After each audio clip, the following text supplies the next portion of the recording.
Things that Rabbi is talking about a father who spanks his son, a father who hits his child as a disciplinary measure. Now this is something which in today's day and age, as Sasson already has said, it's not something which is considered to be socially acceptable to hit children. And to be very clear, I am not going to be for or against hitting children over here. I want to talk about it in a little more of a deeper way to give context over here to what the Rebbe is talking about. But it says Chosech benos and ebno. That's correct. Correct. And to give a little context over here, I'd like to tell you a story. There's a Yid, I actually believe he lived in Flatbush, and his name was Label Zisman. He passed away a few years ago. And this Label Zisman, anyway, you know who he was? Yeah. Okay. So he used to come here to the shul, you're saying? No, his brother came to the shul, Beryl. His brother Beryl. Brother Beryl ended up in Florida eventually. Brother Beryl also passed away a few years ago. But he later moved to the Five Towns. Oh, right, that's really the Five Towns. Correct. Okay. So this label had a brother Beryl, and they both grew up in the city of Kovna, which I believe is in Lithuania. And their father was a Lubavitcher. The father's name was Feivel.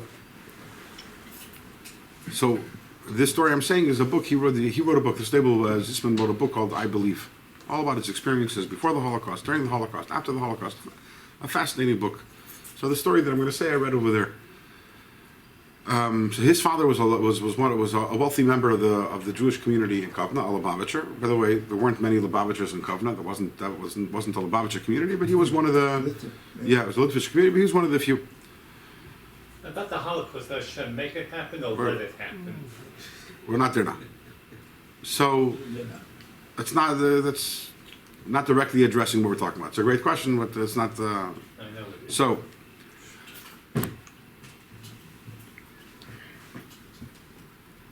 Some of you might be familiar with, I actually knew the brother Beryl. I knew the Beryl when I grew up. He lived in East Flatbush, and my grandparents lived in East Flatbush. I davened in Lubavitcher Shtibel over there, and he davened there also.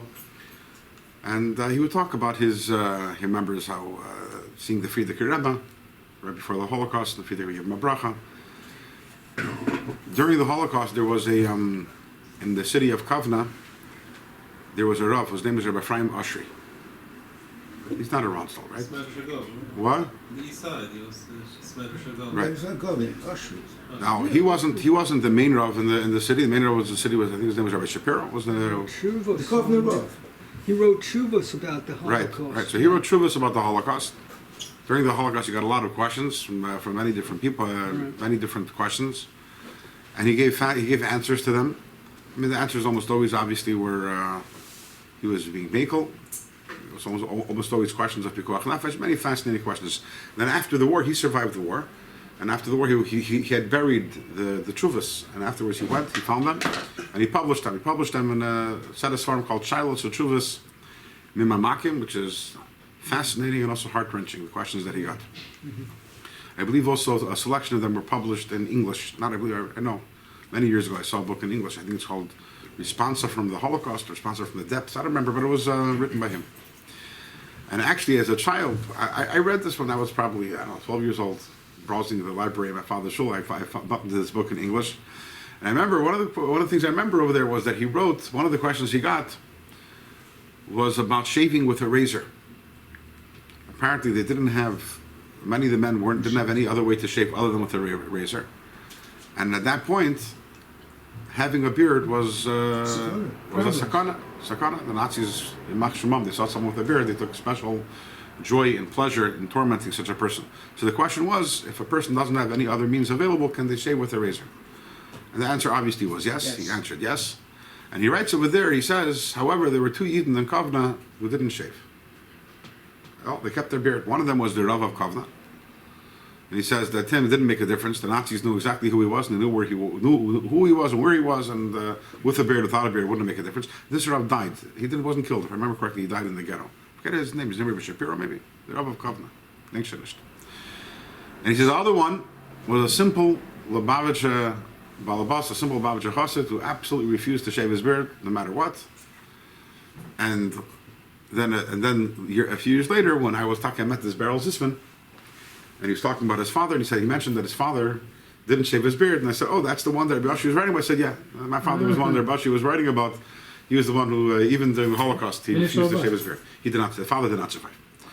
But the two sons survived. This Beryl and this Label Zisman, they both survived. And this Label especially, he had a very wild spirit. He was a little of a free spirit, and it helped him during the Holocaust. It helped him survive. He wasn't a conformist, so to say. You know, we would call today maybe a wildekind, right? A little of a wild child.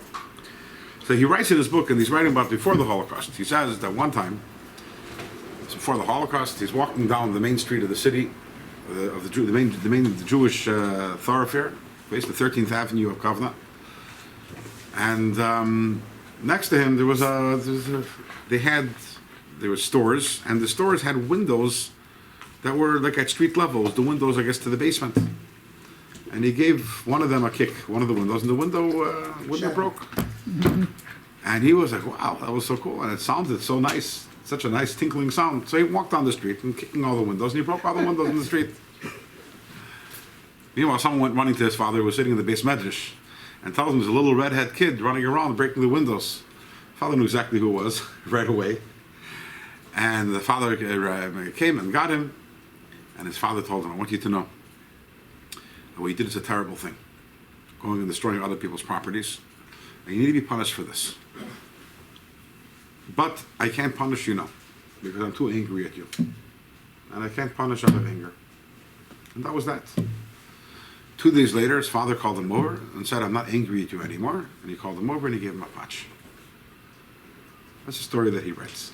And whenever I think about the question, patching kids or not patching kids, that story always comes to mind as someone, he wrote about this book he wrote was, I don't know, 60 years later, 70 years later, he still remembered that patch. But he remembered the patch, not in a negative way, in a negative light. He actually had a positive memory of the patch. And he realized how that patch came from a place not of anger, not that the father lost his temper, lost control. It wasn't that the father was in a place of, wasn't a control, issue of control. It was simply came from a place of the father's need to and recognition that the child needs to be disciplined for what they have done. And when it comes to hitting children, the whole discussion about hitting children in a way is misguided. The reason why is because it really doesn't make a big difference how you discipline your child. I'm sorry, it really doesn't make a difference what kind of method you use to discipline your child. It's what your temperament is at the time. What's your motivation? Why are you doing it? You can say, "Oh, I'm a great parent. I never hit my kid." Okay, but when my kid got me angry, what did I do? I screamed at him, I humiliated him, and I sent him off to his room. You think that that's any less emotional harm that's done than giving the child a patch? Not at all. Now, if you give a child a patch and the patch comes with an anger, it's also damaging. I'm not saying not. But what's damaging isn't the patch. What's damaging is the place where it comes from. On the other hand, when punishment is done, when discipline is done by a parent, and it's done with love, it really doesn't make a difference whether it's, sending the kid to the room, sending the kid out to the car, to the corner, grounding the kid, giving the kid a patch. Obviously, I'm not talking about a patch that actually inflicts chas v'shalom any sort of damage. I'm not talking about that.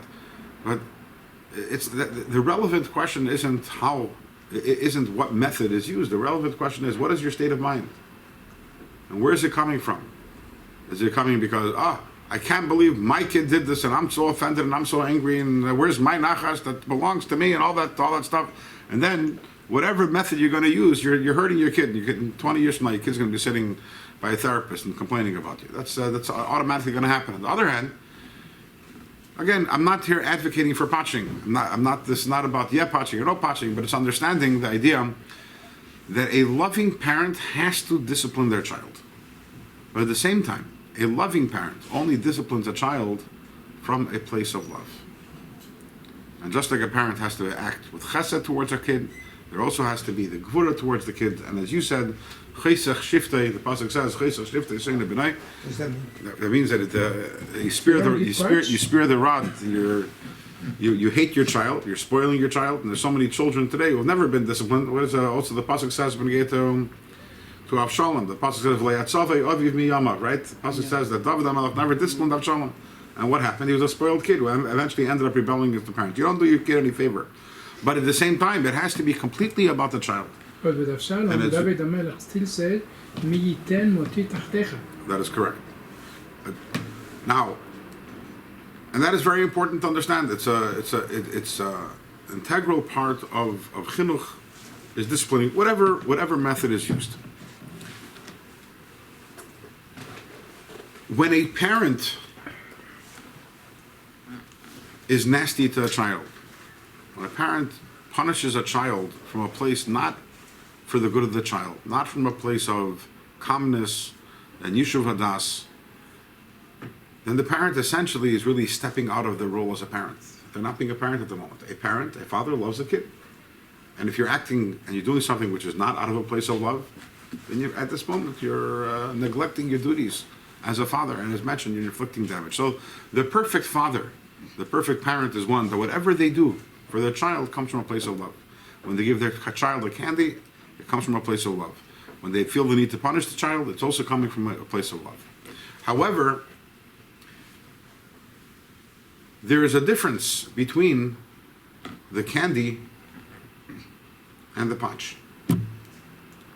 And to illustrate this idea, many of you go in shul. I'm sure that many of you, the shul you go to has a candy man, right? Sasso, I have a feeling you're the candy man. Just put in the fridge their bag of candies. There we go. How did I guess? Okay. Guess right. So you're the candy man. So it's a old, long-standing meaning that a shul has a candy man. But let me ask you a question. Who's the patch man in the shul over here? You know, walking around giving the kids patch. They can't be. No, there's no patch man. Why is there no patch man? We just mentioned that in chinuch you need to give candies, you need to give It's patches. illegal. The parents has to be It's there. illegal, that's all. Parents. We're not parents. I have no problem with another kid, another person giving. By the way, 100 years ago, there might have been people who walked around giving kids patches and shul. Baruch Hashem. We don't have. You know, the one thing I could say, there is no patch man. Why is there no? There's a candy man, not a patch man. Why is there no patch man? Because they throw them in jail. Because I don't care if a person gives my kid a candy, but you don't touch my kid. Why shouldn't you touch my kid? Because the only way you can touch my kid, or anyone can touch my kid, is if it comes from love. And I don't trust anyone that they love my kid enough to give them a patch. I barely trust myself that I can give my kid a patch with love. I'm definitely not going to trust a person on the street. You know, talk about.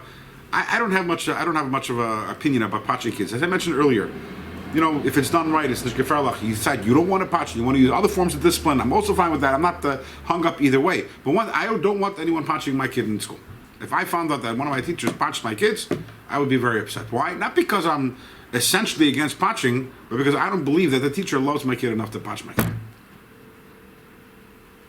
Now, if there was Did a out of anger. I believe that he lost himself and did it out of anger, which is very damaging. Nervous, Now, couldn't handle the right, now, if- stressed out. That's all. exactly, stressed, which Not is with the bag. now forget about But some of no. them are very nervous. They Now, want if I to knew, do if well. I had an emes, Chiddush, Malamed, someone I knew, a Yiddish Shemayim, and loved my kid, in theory, I wouldn't have a problem if he gave my kid a patch either, because I knew that if he did, it came from a place of love. You know, growing up, you know, I got patched when I was a kid by teachers. Oh, come on, anyone my age got patched, right? You didn't get patched when you were a kid. Everyone got patched, right? By parents and by teachers. That was the standard. And I must tell you, by the way, the one teacher who patched me the most when I was a kid, I have no resentment to him whatsoever. I know he loved me, and by the way, he probably did, lost himself once in a while. But at the end of the day, I knew that he loved me. That was a very important thing. On the other hand, there's another teacher that I can think of How did you who like never that? touched me, Yeah.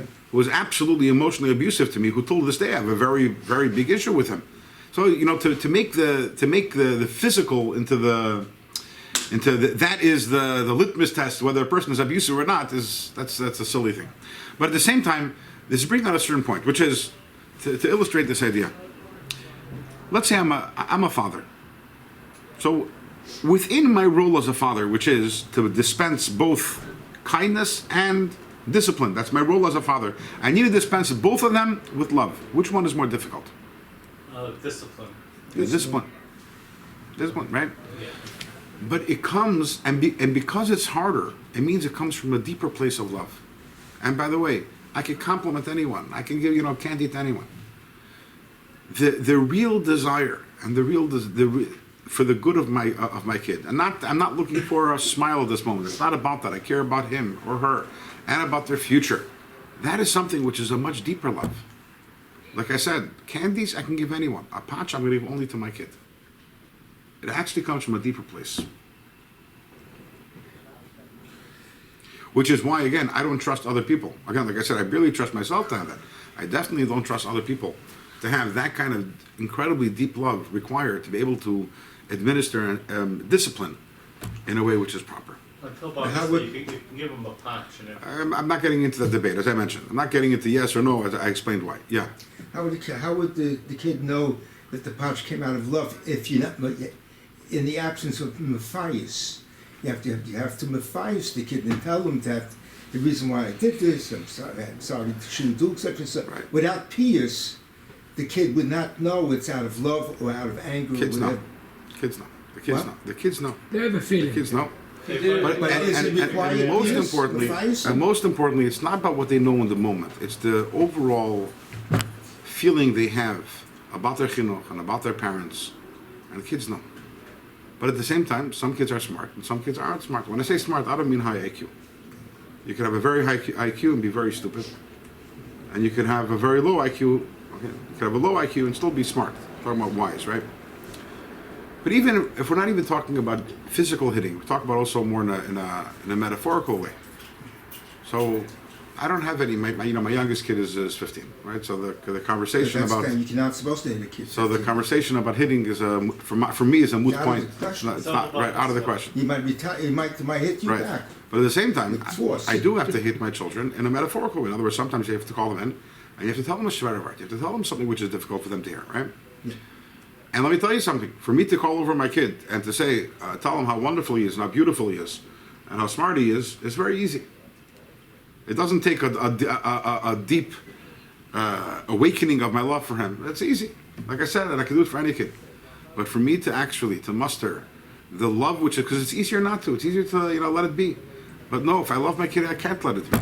Because I love my kid. something dangerous, right? And Right. Because if I love my kid, I can't let him be. And I have to go and I have to call him over. But it's tough. And that requires a tremendous assertiveness of ava to do that. A tremendous assertiveness of care. and you're left to depend on it. Now, when you do that to the kid, and when you call over the kid, I'm talking about when it's done with love. How is the kid going to react? So the stupid kid is like, father is telling me nasty things about me. I'm going to run away. I don't want to hear this. I'm going to defend myself. I'm going to deny what my father is saying. The smart kid realizes this is not coming from a place of judgment. It's not coming from a place of... this is coming from a place of very deep love. The smart kid looks at his father face to face and realizes where it's coming from. And realizes not only is it as good as the other kindness that he gets, this is even greater love than the other kind of love.